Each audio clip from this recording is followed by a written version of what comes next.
Bali may bago tayong tanggap ngayon. Tuturo ko sa inyo kung paano nyo malalaman kung bagsak o hindi ang battery. Pero 12 volts ang reading pero may bagsak doon. So paano nyo malalaman kung alin doon, no? Kasi mahirap eh. May mga nagko-comment, sabi nila 12 volts naman daw yung battery nila pero bakit ganun daw? May pag pinapaandar mo, nalolobat sa nakikita nila doon sa pinaka gauge nila, no, na nagwa 1 bar na lang, nagto 2 bars, o kaya naman saglit na lang daw naggi-green. So yun, panoorin nyo to para malaman nyo yung technique paano nyo mahuli. Dahan-dahan.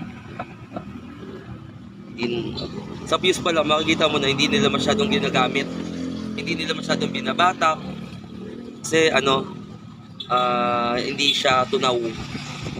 So check natin yung per voltage. Sige, check mo. Ilagay mo sa 20 DC. Wag dito, dito. 20. Tapos, yan, check natin sa isa. Dito. Okay, pula sa pula, tapos itim dito. Dito yung pula. Check natin. 12 sa kabila. Dito.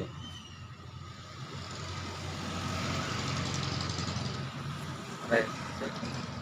13. Diyan. Okay,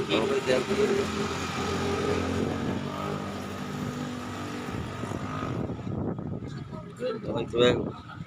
So, minsan, sa mga ganito, fake voltage lang yun. Pag may susi na tayo mamaya, pagdating ng customer, susi natin, tapos, saka tayo magte-tester. Pag nakasusi, tapos ito throttle.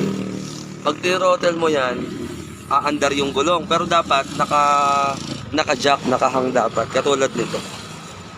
Yan. Huwag kayo magpapaandar ng e-bike na hindi baka gayahin nyo to, tapos di naman kayo nakahang. Diba? Isang gulong lang iangat nyo kahit sa site. Pag inangat nyo yan, na yan, okay lang yun. Differential naman yun. Hindi na naandar. Tapos, pag tinrottle mo, ihang mo yan, i-throttle mo kapag may susi na. Habang tinrottle mo, dapat nakatusok yung positive at negative ng tester. Yan, sige, pakitusok. Tusok mo. Yan. Set mo sa 20 volts. Tapos, ilagay mo sa positive, negative. Kunyari, nakaganyan na.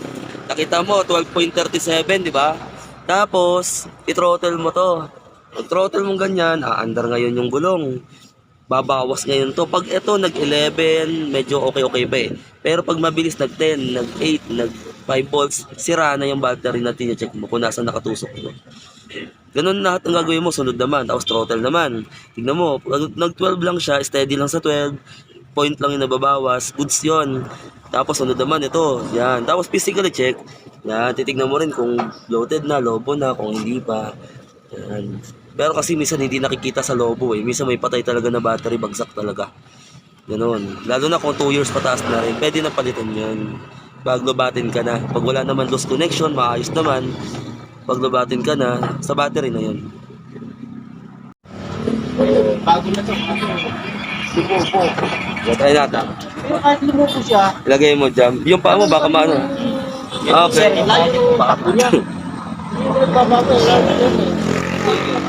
Warning ko na tapos. Warning. Total ko. Kasi okay naman yung power yung Sa kabila. lakas ng voltage. Dahil yung battery niya. Malaki. Hindi mo nagbabago eh. Walang bali yung sa ay Kabila.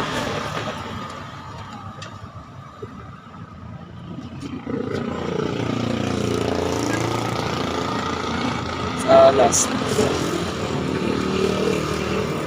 ganun. Kasi Balik dito. church siya na ngayon, pero ngayon tulog. Huwag mo alisin. Hindi na mamubuta. Taklit lang ha, ako yan.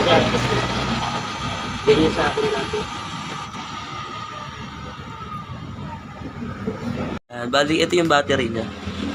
4820. Yan. Bali, ito yung insert natin. So, kasi kahit isa lang yung bagsak, pero dapat palitan na lahat. Kasi 3 years na rin, kapag pinalitan mo ng isa, hihilahin lang yung isa nun pabagsak. So magagastosan ka lang, kaya kailangan palit na ng bagong battery. So 3 years na rin, di na masama, kota na.